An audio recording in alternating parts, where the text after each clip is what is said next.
Diferencia entre conocimiento, jnana, y discernimiento, vijnana. Para contestar la pregunta que nos hacíamos sobre quién puede enseñar el Gita, antes es necesario distinguir entre 1. Jnana, conocimiento teórico, y 2. Vijnana, que podría ser traducido como realización o discernimiento o conocimiento discriminativo, incluso por sabiduría.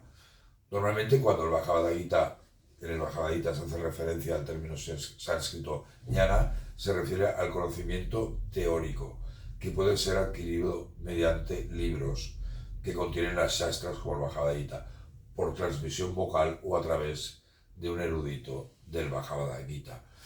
Ya os he comentado antes que ahora en estos momentos me considero un erudito para transmitir ese jnana, no ese vijnana.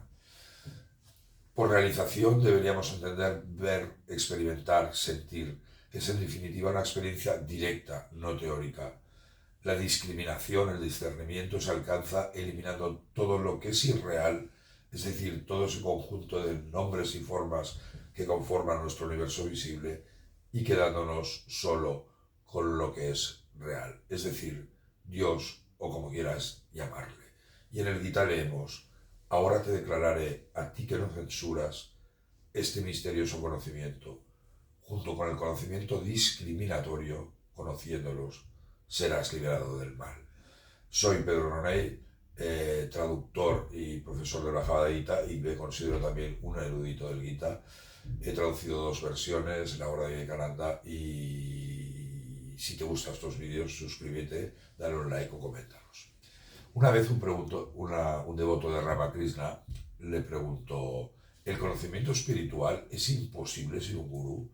Y Ramakrishna contestó: Satchitananda solamente es el gurú. Si un hombre en la forma de un gurú despierta en ti la conciencia espiritual, entonces ten por cierto que es Dios, el absoluto, que ha asumido esa forma humana por tu bien. El gurú es como un compañero que te lleva de la mano, es el hilo que nos lleva a Dios.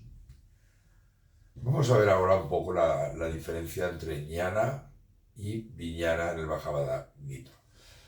El capítulo 7 del Gita se llama precisamente Jnanam Vijnana Yoga, es decir, el yoga de conocimiento y realización de Brahman. En el segundo verso de este capítulo, Krishna nos dice: te expondré, ya lo hemos leído pero lo repetimos, te expondré este conocimiento en su totalidad, combinado con el conocimiento discriminativo, y cuando lo hayas conocido, no quedará más por conocer. En este verso que acabamos de leer, vijnana puede interpretarse como el conocimiento del Supremo Brahman, sea, como lo llames, Dios, Alá o inteligencia universal. Quien realiza el Supremo ya no necesita conocer nada más, ya lo sabe todo, no hay nada más allá de vijnana. Cuando un hombre ha realizado el Satchitananda, la existencia, conocimiento y bienaventuranza absoluta, ya no tiene nada más que hacer, ya no le queda absolutamente nada más por conocer. A continuación, en el Gita, Krishna nos explica que muy poca gente está dispuesta a realizar este conocimiento discriminativo, y de los que se atreven, apenas uno le conoce. Yo os leo: entre millares de hombres, apenas uno se esfuerza por alcanzar la perfección. Entre aquellos que se esfuerzan, apenas uno me conoce en verdad. ¿Conoces a alguien que haya alcanzado este conocimiento discriminativo? En el siguiente verso del Bhagavad Gita podemos observar cómo Krishna diferencia entre jnana y vijnana. Y corresponde al capítulo sobre la meditación, el de Jnana Yoga, el verso número 8. Y dice Krishna: el yogi ruda, satisfecho con el conocimiento, tenemos que entender el jnana, autorrealizado vijnana, y habiendo conquistado sus sentidos, permanece imperturbable en todas las circunstancias. Considera por igual a un trozo de tierra o a una piedra o al oro. Si no tenéis este verso, hay otro vídeo por ahí comentándolo, que realicé hace tiempo.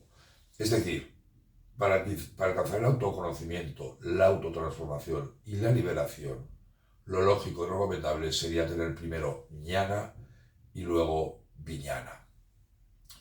Jnana se puede transmitir, creo, y yo apuesto por esta idea de que puede ser transmitido por erudito del Gita, que alguien que tenga compromiso con el Gita, pero Vijnana solo te lo puede transmitir un Swami, un Paramahansa o un Guru. Recuerda, Jnana es conocimiento teórico y Vijnana es realización, discernimiento. Tenlo siempre presente cuando estudies el Bhagavad Gita.